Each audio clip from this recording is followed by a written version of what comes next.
Hello बेटा, मैं मेर इरशाद।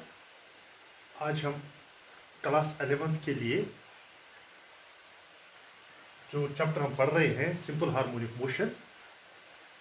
सिंपल हार्मोनिक मोशन को समझने से पहले हमको कुछ चीज़ें समझनी थी, जैसे कि पीरियाडिक मोशन क्या होती है। वो पीरियाडिक मोशन मैंने आपको पिछले लेक्चर में अच्छे से सिखाया है with examples.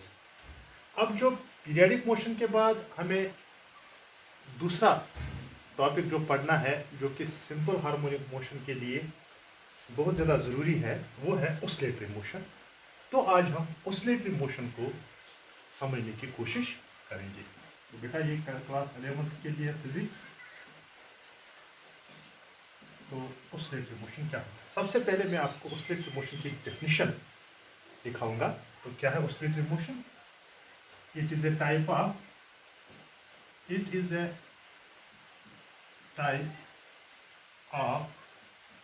periodic motion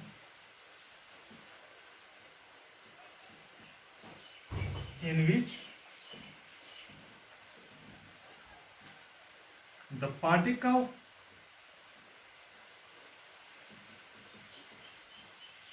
moves to and fro about its mean position is called oscillatory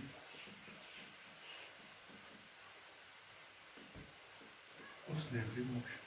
तो बेटा मैंने क्या लिखा? It's a type of periodic motion in which the particle moves to and fro about its mean position is called oscillatory motion। तो थोड़ा example से इसको समझने की कोशिश करेंगे बेटा। इस तरह, अगर आपके पास बेटा कोई पार्टिकल है, मान लो ये आपके पास कोई पार्टिकल, अब आप इस पार्टिकल को थोड़ा राइट की तरफ खींचो, इस डायरेक्शन, राइट डायरेक्शन में इसको आप खींच रहे। जब आप इस पार्टिकल को राइट डायरेक्शन में खींचोगे तो इस पार्टिकल पे, इस पोजीशन पे एक फोर्स एक्ट होती है, जिसको रेस्टोरिंग फोर्स बोलते हैं। इस पे एक फोर्स एक्ट होती है, जो फोर्स इस पार्टिकल को, यहां पर जो पार्टिकल आपने खींचा, यहां पर इस पार्टिकल पे एक फोर्स एक्ट होती है, जो इस फोर्स को फिर, जिस फोर्स की वजह से पार्टिकल फिर अपनी ही पोजीशन पे वापस आना चाहता है। यानी कि अगर आप इस पार्टिकल को राइट डायरेक्शन में खींच रहे हैं, फिर छोड़ दोगे, तो ये पार्टिकल खुद ब खुद इस पोजीशन की तरफ आने की कोशिश करेगा। ये दूसरी बात है कि पार्टिकल फिर वेलोसिटी गेन करेगा, यहां चला जाएगा, लेकिन इसी डायरेक्शन में, इस पॉइंट की तरफ ये वापस आना चाहेगा। इसी तरह अगर आप इस पार्टिकल को लेफ्ट में, इस डायरेक्शन में आप खींचना चाहोगे, इस डायरेक्शन में आप खींचोगे, तो इस पार्टिकल पे एक फोर्स एक्ट होगी, रेस्टोरिंग फोर्स, जो इस पार्टिकल को वापस इसी मेन पोजीशन पे लाना चाहेगी। तो इस तरह की मोशन को ये टू एंड फ्रो, देखो पार्टिकल यहां फिर वापस, यहां फिर वापस, तो बेटा इस तरह की मोशन को हम ऑसिलेटरी मोशन बोलते हैं। जैसे कि मैं आपको और एक एग्जांपल से इसको सिखाने की कोशिश करूंगा। जैसे कि आपने एक सिंपल पेंडुलम देखा होगा बेटा। अगर ये आपके पास कोई सिंपल पेंडुलम है, देखो ऑसिलेटरी मोशन को कैसे समझेंगे हम। ये कोई ऑसिलेटरी, ये कोई सिंपल पेंडुलम है। अब इस सिंपल खींचो, यहां ले जा, तो जब आप इस पार्टिकल को, इस बॉब को यहां पे ले जाओगे, तो ऑटोमेटिकली ये बॉब यहां पर वापस आने की कोशिश करता है। ये अगर यहां पे लाके इस बॉब को आप छोड़ दोगे, तो ये बॉब खुद ब खुद वापस आ जाएगी। अब रुकेगी नहीं, इसने वेलोसिटी कुछ गेन की होगी, तो यहां चला जाएगा, यहां से फिर वापस चला जाएगा यहां पर। तो गरज ये पार्टिकल अपनी मीन पोजीशन पे, जो इसकी पोजीशन, ये पोजीशन, इसको मीन पोजीशन बोलते हैं। ये बेटा जिस पोजीशन पे, इसको मीन पोजीशन बोलते हैं, ये है मीन पोजीशन। तो पार्टिकल हमेशा अपनी मीन पोजीशन पे आना चाहता है। जैसे कि यहाँ पार्टिकल को यहाँ ले, बॉब को पार्टिकल ही मान लो यहाँ ले लिया, तो यहाँ पर ये वापस आने की कोशिश, इसी पोजीशन की तरफ आने की कोशिश करेगा, यहाँ चला जाएगा, फिर इसी पोजीशन पे वापस आने की कोशिश करेगा। तो बेटा क्या मिलेगा? इसे ये टाइप ऑफ पीरियड, इसे आपसे पीरियडिक मोशन। देखो पीरियडिक क्यों क्या है कि ये फिक्स्ड इंटरवल के बाद रिपीट होती है। यहाँ से आपने यहाँ खींचा, एक्सट्रीम पे ले गए, फिर वापस आ जाएगा, यहाँ सीधा यहाँ पे वापस चला जाएगा, यहाँ से फिर, तो ये पीरियडिक मोशन ही है। This is actually the periodic motion, लेकिन टू एंड फ्रो तरह की। वो मोशन जो टू एंड फ्रो मोशन की तरह हो उनको हम पीरियडिक डिस ऑसिलेटरी मोशंस बोलते हैं। तो क्या है oscillatory motion? It is to and fro periodic, is called oscillatory motion. तो देखो बेटा, ये जो मैंने कहा इसको मीन पोजीशन बोलते हैं और इक्विलिब्रियम पोजीशन भी बोलते हैं। तो देखो ये हो गया था आपका ऑसिलेटरी मोशन। तो आपने ये फोर्स जो इस पे लगती है, हम इसको खींचा, इस पे एक फोर्स लगी बैकवर्ड फोर्स जो इसको मेन पोजीशन पे लाना चाहती है, चाहे आप नेगेटिव इस डायरेक्शन में ले लो, वापस इसी पोजीशन पे जाने की ये फोर्स उसको वापस अपनी मेन पोजीशन पे लाने की कोशिश करेगा। तो देखो बेटा, जो ऑसिलेटरी मोशन की इक्वेशन बनती है वो क्या बनती है? वो बनती है बेटा F इज इक्वल, ये जो रेस्टोरिंग फोर्स था, फोर्स वापस F इज इक्वल माइनस के एक्स रेज्ड पावर n, इसको याद रखना है बेटा, F is equal to minus के X raised power n, where जहां पर n is equal 1 3 5 7 9 dash dash, यानी कि ऑड नंबर्स। अब आप बोलेंगे सर अगर f is equal to minus के एक्स रेज पावर n है, वेर जो k है एक कांस्टेंट है, ये x जो है this is the displacement of the particle, जो आप इस पार्टिकल को डिस्प्लेसमेंट कर, चाहे राइट की तरफ ले लो चाहे लेफ्ट की तरफ ले लो, ये डिस्प्लेसमेंट। और n क्या है? n के जो वैल्यूज आर इंटीजर्स, तो इसका वैल्यूज क्या है? ऑड नंबर, सॉरी n का वैल्यूज है, these are n will take odd values only 1 3 5 7 9 and. अब आप बोलेंगे सर ये ऑड नंबर से क्यों ले रहे हैं आप, n2 क्यों नहीं हो सकता है, 4 क्यों नहीं हो सकता है? देखो बेटा, ये जो माइनस साइन मैंने f में लगाया, इसका मतलब ये जो फोर्स है it is always directed opposite in the direction of the displacement, यानी कि अगर आप पार्टिकल को राइट में ले जा रहे हो तो फोर्स अपोजिट में लेफ्ट की तरफ लगेगा। तो इस माइनस की यही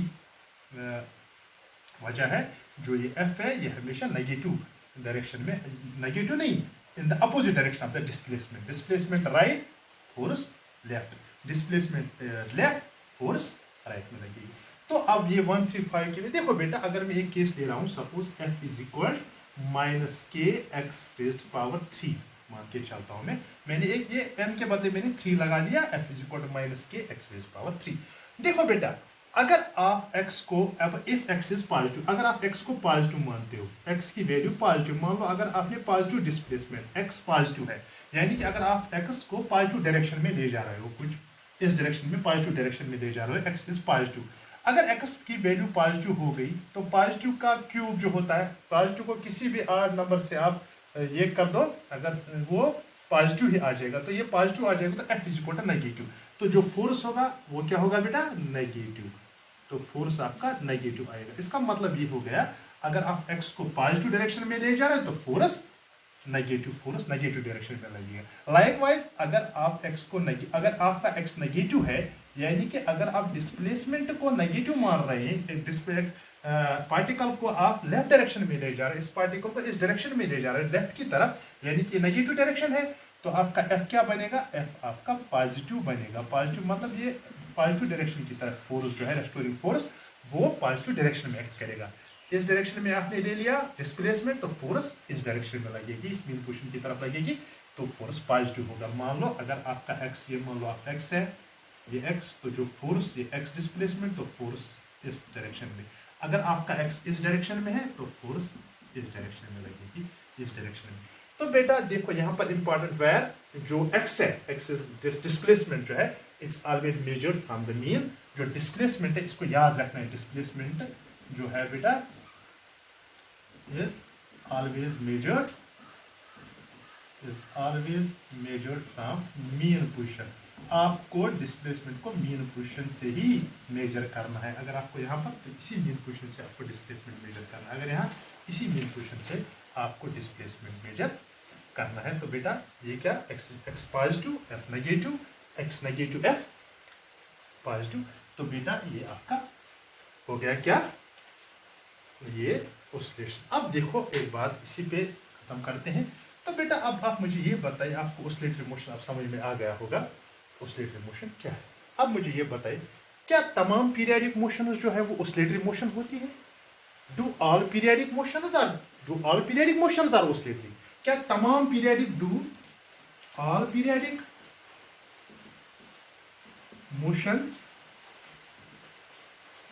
do all periodic motions are oscillatory? क्या ये सही है? क्या तमाम periodic motion oscillatory होती है?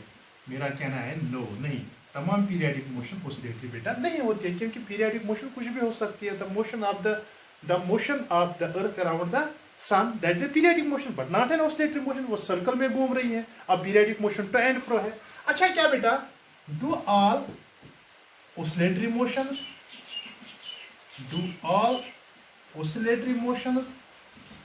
are periodic? क्या तमाम oscillatory motion periodic होती है?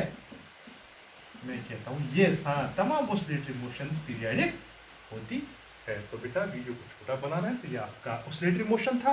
oscillatory motion के बाद हम simple harmonic motion पढ़ेंगे. ये आपका पार्ट 1 था oscillatory motion. इसके बाद जो इसका दूसरा पार्ट आ जाएगा वो आ जाएगा simple harmonic motion. तो इसको देखने के बाद simple harmonic motion को देखना ना भूले बेटा, उसको अच्छे से बोले. तो थैंक यू वेरी मच बेटा. तो ये उसके मोशन